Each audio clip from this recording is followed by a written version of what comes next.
Good evening. I'm Alan Jackson, and welcome to Nashville. An interesting thing happened recently when I was looking around to see who covered what in the news.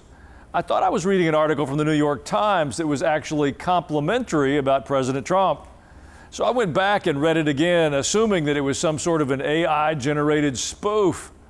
Well, it turns out it wasn't a fake. The old gray lady, as the paper was nicknamed many years ago, chose to report something positive. Actually, a series of positive accomplishments about the president that they only know how to criticize. The headline said, "From court to Congress to the Mideast, Trump tallies his wins." There are serious questions about the wisdom and the durability of his policies. Now, that's the typical Times slang. But on his terms, they wrote, he can point to a string of accomplishments. You know, of course, we understand how it works. They try to insist the paper is full of real journalism. But in these tough times for the legacy media, what they're looking for is clicks to stay afloat. Of course, they're not the only ones chasing clicks, but they remain one of the most prominent. Which brings us to a leader in this new class of successful truth-telling news sites, the editor-in-chief, Alex Marlow of the Breitbart News. In addition to running the site, Alex has published a number of best-selling books. His latest could not have been better timed. It's called Breaking the Law, which is exactly what the deep state was doing to President Trump until the Supreme Court weighed in, ruling that local judges cannot stop the president's agenda. Welcome back, Alex. Pastor, always nice to be with you, and thank you for the gracious introduction. Well, it is always insightful when you take a few minutes with us.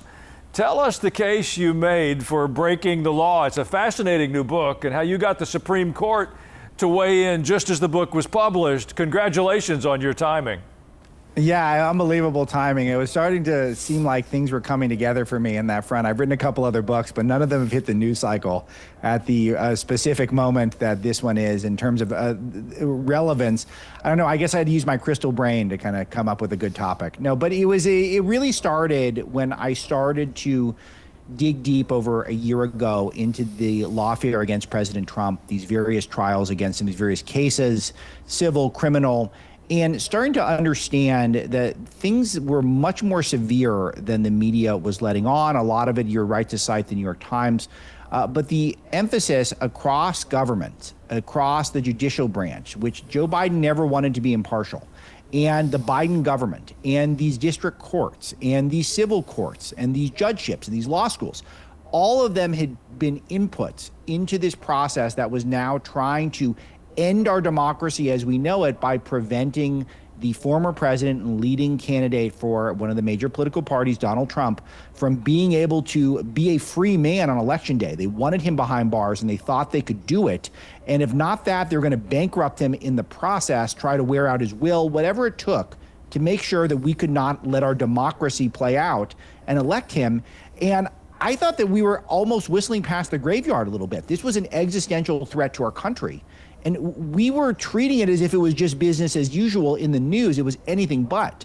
And so I started to dig into it and try to see what I could uncover in terms of coordination across branches of government, and trying to see how far back these players were tracking to put Trump in jail. I'm talking about the money, the infrastructure. I call it the superstructure, the George Soroses, the Reid Hoffmans, the Mark Eliases, and whether or not they were influential over these individual cases, and of course they were.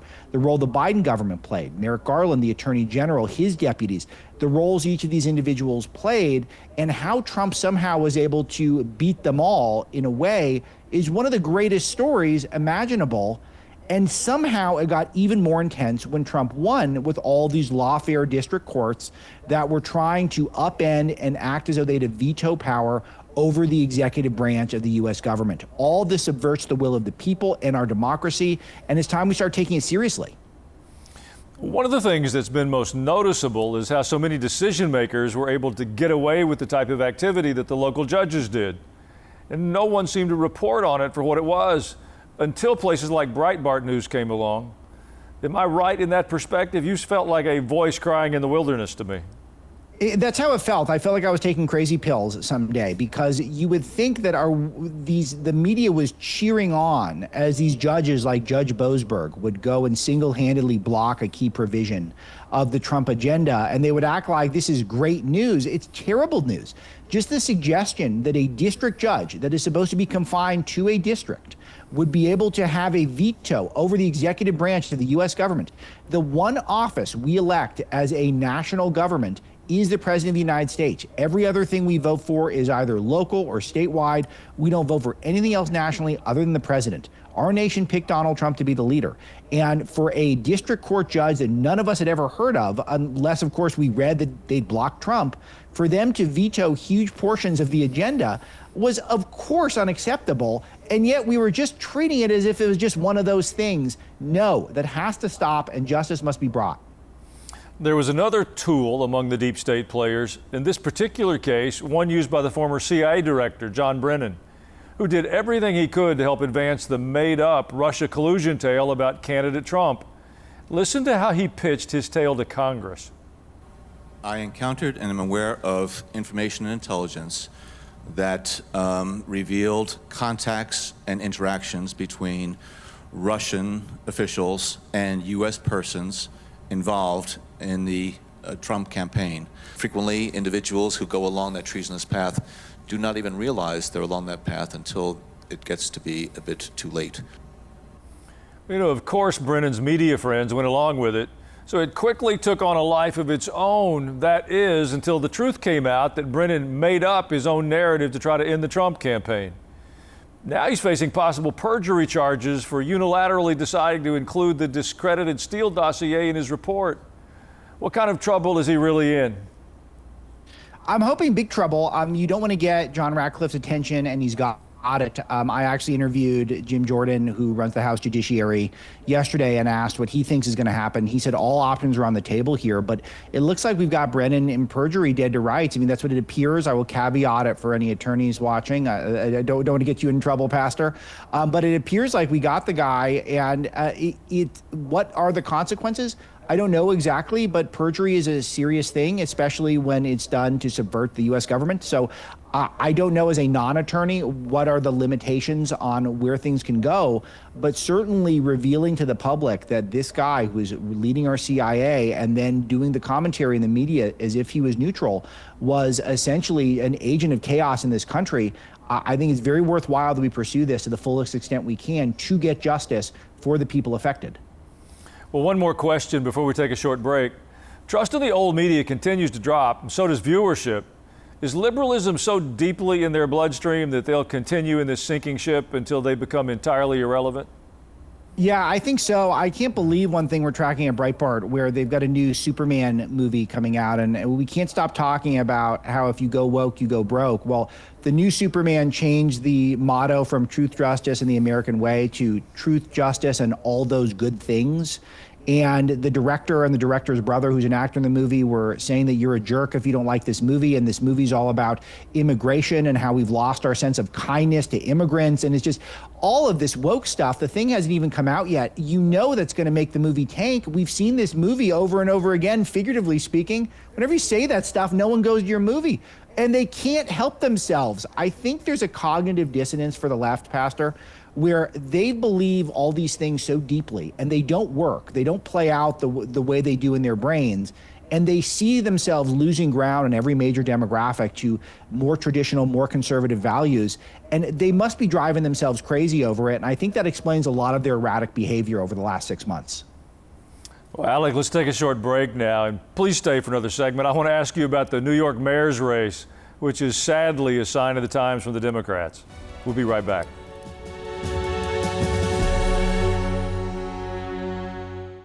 You know, how do we understand a world of turmoil and confusion and conflicting ideals? Well, I've written a new book that I think will help. It's called Angels, Demons, and You, Understanding Spiritual Influences in Our Lives. I don't believe a political understanding is sufficient to know what's happening in our world.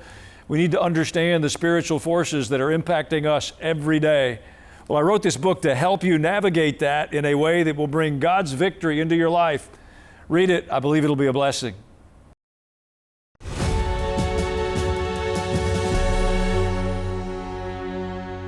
We're back now with the editor-in-chief of Breitbart News and the host of the Alex Marlow podcast.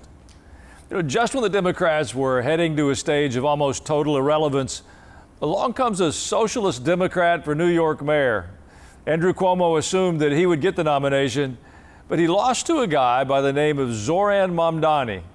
And now he's got the backing of one of the country's legacy liberals, Bernie Sanders. Listen to these comments. It was one of the great political victories in modern history. Zohran ran a brilliant campaign at a time when families can't afford decent quality food. He's talking about helping to create publicly funded grocery stores so that kids can get food that's affordable, making buses free. He's giving people a positive agenda. A positive agenda, none of which he can make good on. First, he tried producing rap music. Then he tried to get into a university by lying about his race, saying he was black, African American, and Asian. Alex, it reminds me a bit of Elizabeth Warren claiming that she's part American Indian. Can they really flourish in the midst of this kind of deception? No, he's cosplaying. It's funny because he's an elite guy. He had parents who were professors. He's only been in the country for a few years. He wasn't born here. And one thing that is really striking to me is his teeth. You guys all got to check out his teeth. They're toilet bowl white.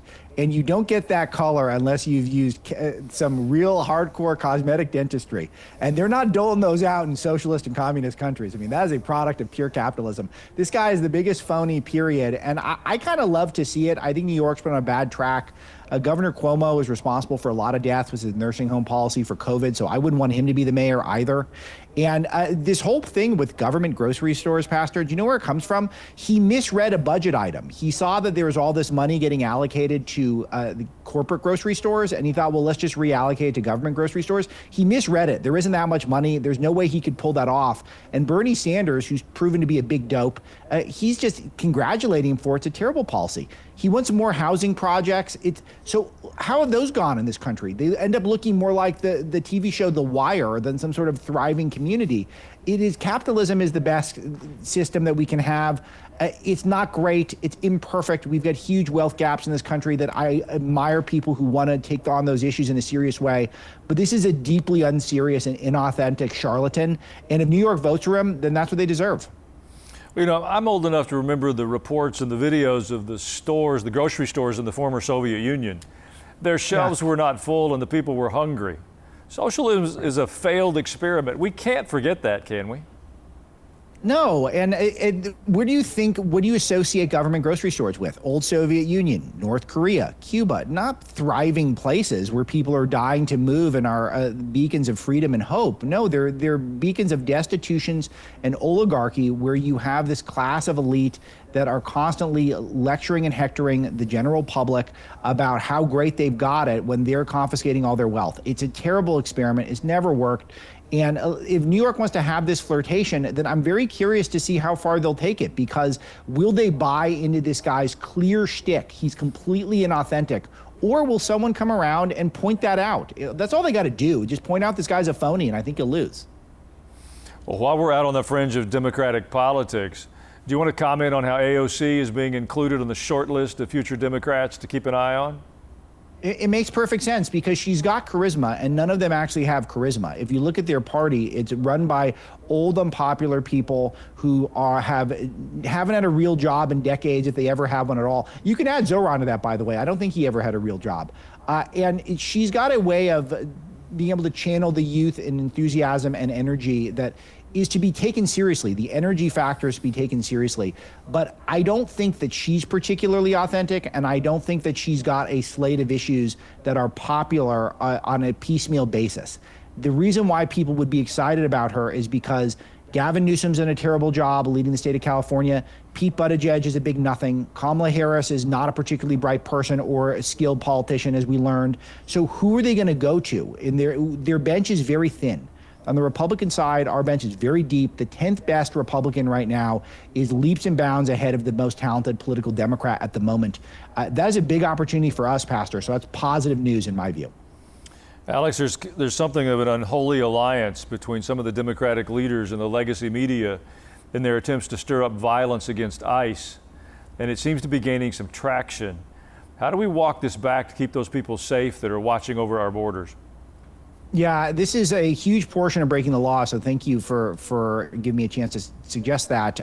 The Democrats do not care about law and order. This struck me when I was at Berkeley, and there was a club there called By Any Means Necessary, it was mostly about race-based preferences and affirmative action jobs and stuff like that, but I always was struck by that phrase, by any means necessary, like violence, like shooting a guy in Butler, Pennsylvania, any means necessary. That's how they feel about their politics. It's so important to them that they are willing to use violence. We saw a memo, the Democrats are trying to get arrested. They're anticipating more violence against ICE.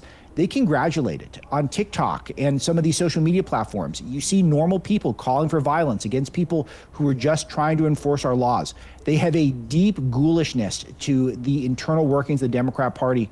We saw it with these floods over the weekend. So many people rushing to their computers and their phones to tell you how they wanted to blame Donald Trump. They were relishing in the death of Christian children, all because of why? Because they thought they could use it for their political gains. There is a deep demonic tendency that dwells within a lot of the hearts of people on the left, and it's something to be feared and to be taken seriously. We have to defeat these people. No, it's uncomfortable to hear some of the comments about the tragedies in Texas. To blame those on politicians or political choices is beyond absurd. It's unthinkable. We can't accept it. That's right. Well, Alex, thank you for your book, and keep up the great work. Remember, if you haven't yet got a copy, the new book is called Breaking the Law. You can order it anywhere, and I hope you will. We'll certainly have Alex back again soon. In a moment, a note on the tragedy, the extraordinary tragedy in Central Texas.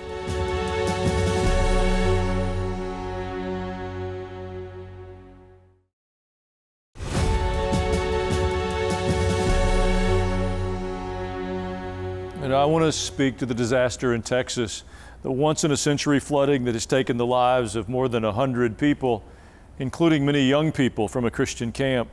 We're hearing so many stories coming from that area. It feels personal to me. The hill country of Texas is beautiful, and for several summers I would visit that area of Texas and help some friends that had ranches there. I was just there to do chores and whatever I could to add a little manual labor to the cause. But watching these stories of tragedy come from that beautiful part of the state of Texas, it's really a bit overwhelming, particularly to know that there are children in the center of that story. There are so many emotions that come. We hear of the heroic efforts of those that are working on the rescue teams, working around the clock and through the night, doing everything they can to find any survivors, to comfort families, the response of the leaders of Texas in extraordinary ways, even from Washington, the support they needed. It seems that it has been truly a unified effort, which is not always normal in these circumstances. And then you've got the lunatic fringe. We hear the voices of people trying to blame it on political choices. You know, I'm grateful to see us work together, and there's something unifying that comes out of these tragic circumstances. But I want to offer a suggestion. Before we go, I want to pray for all those families involved, but I want to make a suggestion. Let's decide not just to be unified by tragedies. You know, I believe we have much to be thankful for as a people. We have challenges, and we will continue to have natural disasters. They're a part of our journey under the sun. But we are a blessed people. We have food to eat. We have shelter. We have clothing. We have resources in the midst of natural disasters. We could do better practicing our gratitude, being grateful. We're so polarized. We're so quick to complain and to criticize and to try to blame our circumstances on someone else and to proclaim our entitlement to something that we forfeit the joy of so many of our days. And we're watching the images of these families struck by tragedies, parents pulling up to camps where they left their children a few days earlier, and there's nobody to jump in the back of the SUV. It's really personal to us. We do a series of summer camps here in our own congregation, and I've watched hundreds and hundreds of children head off to camp, some on our own campus, and the parents come and the excitement and the enthusiasm. I can't imagine the tragedy of losing one child. I want to pray for those families. I want to ask you to join me in that. And in the midst of the tragedy, let's begin to quietly say thank you to God. He has blessed our lives, and for the most part, we've been ungrateful. Let's pray. Father, I thank you that even in the midst of tragedy, that you've promised you're close to the brokenhearted. I pray for your intervention for each of these families that has suffered loss. I pray that you'll bring comfort. For those that are exhausted, bring strength. And Lord, in the midst of this, may we step together as a people to make a better future for all of us and understand that we are one nation under God, indivisible, with liberty and freedom for all. In Jesus' name, amen. I'll be back in just a moment with a closing thought.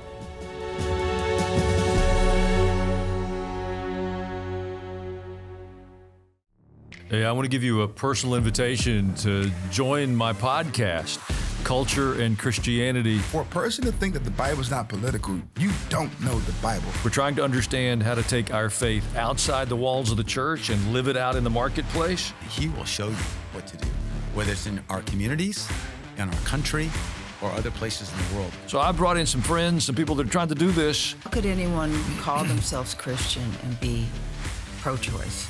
Is beyond my comprehension. But I think he wanted them open and in need of him every day. We have been living through a season of unprecedented deception, propaganda, manipulation. Everybody says, oh, Israel is attacking schools in the Gaza Strip. I want to be a part of seeing culture and Christianity intersect. Hope you enjoy the podcast.